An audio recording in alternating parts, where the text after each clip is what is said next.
What's up, MellyMafia? It's your girl, Not Melly. That like record everybody be watching. If you're new to my channel, make sure you like, comment, subscribe. Oh, I ain't got no more Dr. Pepper. You already know the vibes. Alright, don't mind my bantu knots right now. I just put them in because, baby, I'm working. Right now, I'm about to hurry up and get into it because Story is sleeping. Sorry for the background, y'all. We in the middle of, putting things away on top of packing things as well too, but that's another story for another day. I'll be telling y'all that, but I got plans, so that's probably why I look a little messy in the back, but it is what it is. But we about to get right into it. So this is the 10 weirdest food that people actually eat, so we're about to get into it. Make sure you guys like, comment, and subscribe. You already know the vibes. Put my earpod in. I wish I could connect my AirPod to my laptop. That would be some dope, you know?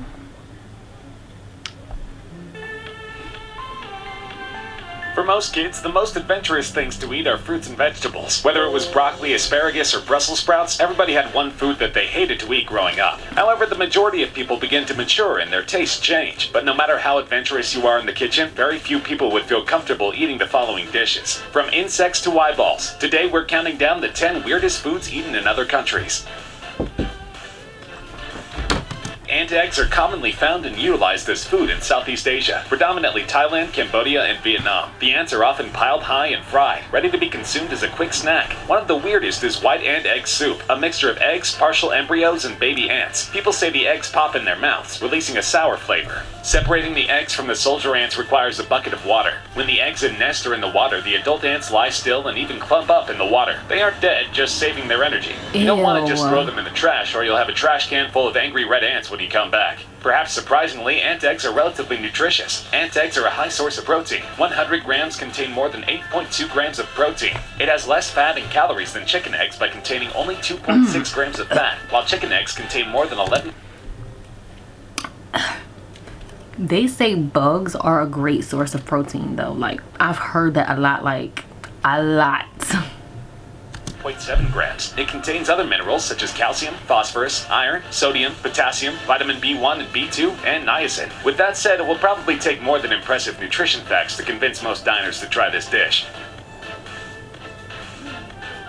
Jellied moose nose is an Alaskan delicacy composed of cooked moose snout. To cook this dish, chefs remove the bulbous appendage from the moose, slice it, and boil it until all the hair can be plucked away easily. After the hair is removed, the snout is returned to boiling water and onion, garlic, and spices are added. Eventually, the nose softens into a gelatinous texture. Residents of Alaska and Canada and most regions are no strangers to moose. I'm trying to be quiet because Story sleep, but in the form of steaks, sausages, and even pizza topping. In the past, indigenous hunters in the greater Northwest could rely on one whole moose to feed a family for weeks. Every part of the animal was eaten or preserved, including the nose. The moose's long, bulbous snout is still considered a delicacy among indigenous communities. It was important in these cultures that every part of the animal be used, otherwise they risk starvation. Though it sounds pretty strange to the average Western diet, many swear that the meat, which is both light and dark in different parts, is delicious. In case you're looking to prepare some moose nose in the near future, chefs usually slice the nose and simmer it with onions, garlic, and an array of other spices, which may include cinnamon, cloves, allspice, or mustard seeds. Meat from other parts of the moose's head, such as the ears and lips, may be added to the mix. Once the concoction has cooled down, the cook lays the pieces of meat in a loaf pan, douses them with broth, and places the mixture in the refrigerator so the broth can solidify.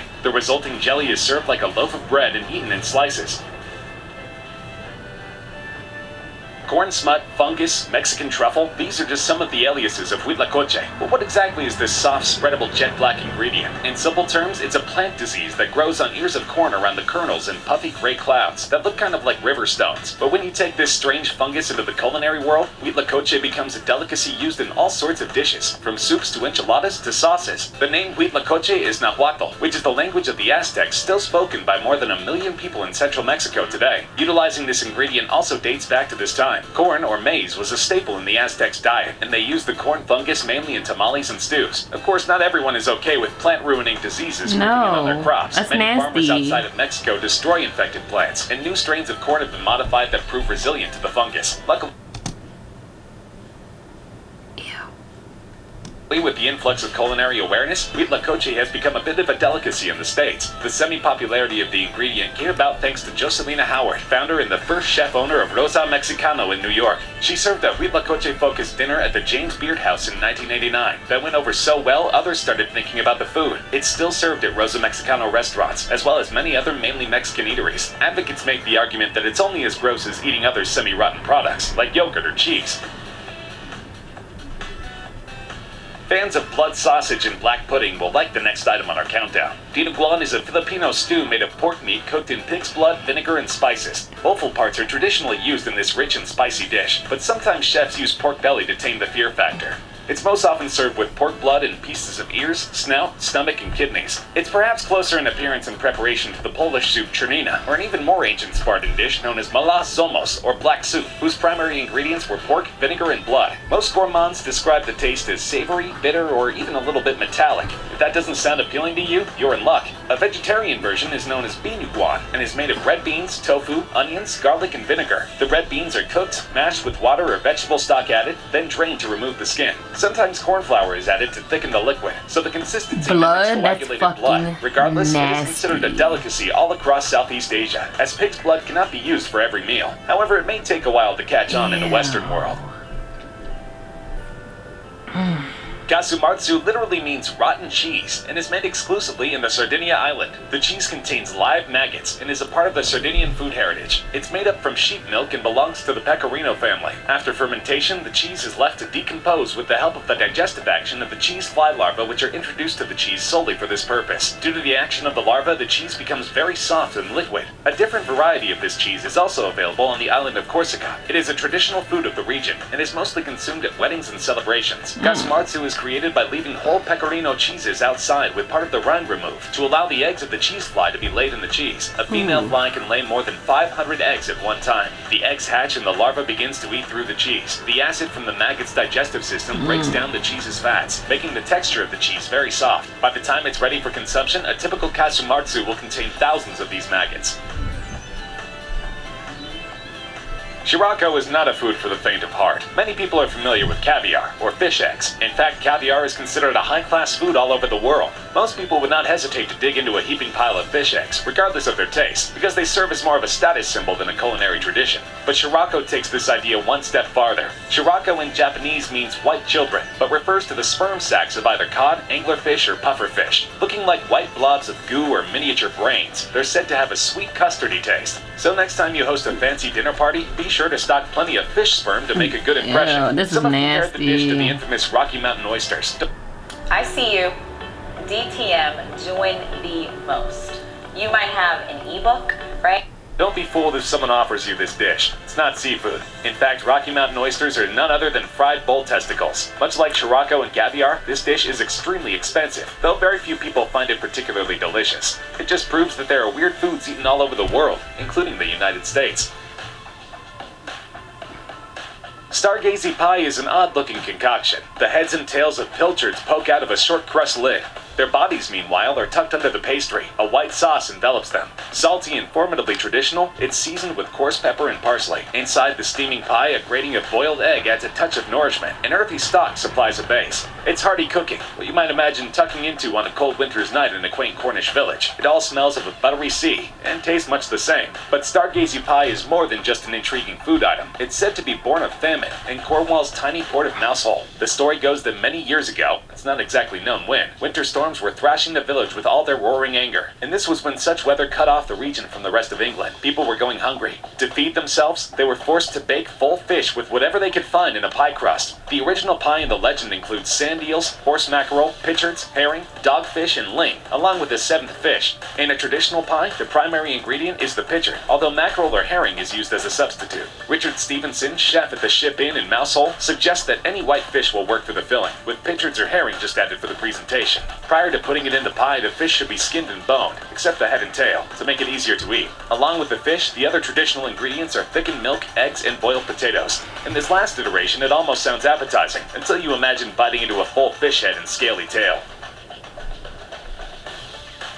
Mud tuk is the traditional Inuit and Chukchi meal of frozen whale skin and blubber. It's most often made from the skin and blubber of the bowhead whale, although the beluga and the narwhal are also used. Usually eaten raw, it's today occasionally finely diced, breaded, deeply fried, and served with soy sauce. It's also sometimes pickled. When chewed raw, the blubber becomes oily, with a nutty taste. If not diced or at least serrated, the skin is quite rubbery. Muktuk has been found to be a good source of vitamin C, the epidermis containing up to 38 milligrams per 100 grams. Blubber is also a source of vitamin D. However, it's been claimed to contain PCBs, carcinogens that damage human nervous, immune, and reproductive systems, that originate from industrial sources and are concentrated in the marine food web. But regardless of its nutritional content, muktuk is a distinctly amoral food to eat. Whales are gentle giants of the oceans, and because they're mammals, they share more than 50% of their DNA with humans. Due to pollution and climate change, whales are dying in droves, and humans are directly to blame. A select few cultures on Earth, including Norway, Iceland, and Japan, are still legally allowed to hunt whale because they have a long-standing cultural precedent. However, these countries abuse the law and overfish whales to sell them for profit. Always refuse whale products when you encounter them on vacation. Those who partake are contributing to a cruel form of poaching. When in a sushi restaurant in Japan, you're likely to see cuts of tuna belly in maki rolls, or on their own as a sashimi. However, walking through a fish market or grocery store, you'll see a very different part of the tuna gazing at you. Its eyeballs. Japanese chefs cook the fleshy tennis ball-sized eyeballs as appetizers or bar snacks. The eye consists of a hard exterior, known as the sclera, which holds the lens, the iris, and gelatinous fluid. When cooked, the sclera is usually too chewy to eat, but the inner contents of the eye become soft and can be easily sucked out like bone marrow. Chefs often lightly braise eyeballs in a mixture of soy sauce and mirin or saute them with sesame oil and ginger. The eyeballs themselves are rather bland. Most tasters liken them to squid, mussels, or a hard-boiled egg. Today, tuna eyeballs can usually be found in Japan's izakayas, casual after-work pubs that dispense hors d'oeuvres and drinks. The cooked eyeballs are served one or two at a time, alongside other dishes. If you're lucky, you may even be able to pair them with a shot of tuna's tears, a rare drink made with soju and raw tuna lens. Culinary season starts in Cambodia with a local delicacy back on the menu, tarantulas. Cambodia's rainy season starts in June, which brings with it an increase in tarantulas, which are hunted and then sold to be cooked and eaten. The spiders are found in the countryside, and up to 140 can be captured per day by hunters. The spiders are prepared with sugar and salt, then cooked in hot oil, producing crunchy, salty snacks. They're popular with locals, who prefer them to crickets and silkworms, which are other insects commonly sold in the street markets. Vendors can sell up to 100 tarantulas a day, proving them to be quite popular. People describe the outside of the spiders to be hard and crunchy, while the inside is gooey. Obviously, tarantulas are venomous, but there have been no major studies into the danger of eating them fried. Some believe that the frying process cooks out the venom, while others believe that too many tarantulas can be hazardous to one's health. Regardless, these spiders are a delicacy, so it would be difficult to eat too many at once. That is very gross, but that is the 10 weirdest foods that people actually eat, and that's the title of the video. You know, I'ma stick to what I know. But you know what's crazy? Like, when I be watching these videos and stuff, like, what if people think what we eat is weird? Like, what if it's somebody out there who think, you know, eating lettuce is weird, or eating chicken is weird, or, you know, drinking Kool-Aid is weird or something? Like, I might think this is weird and nasty, but there's people out here that might think, you know, what we eat is weird and nasty too. So I don't know, but make sure you guys like, comment, and subscribe. You know the vibe. Stay tuned for more videos, because I'm finna be getting them back out. Finna be getting them out back to back, or 20. I'm gonna be flooding the algorithm, all of that. Is no letting up, is no stopping, is no breaks. It's breaks on the weekend. I don't record on the weekends, but it's no none of that. So yeah, y'all know the vibes.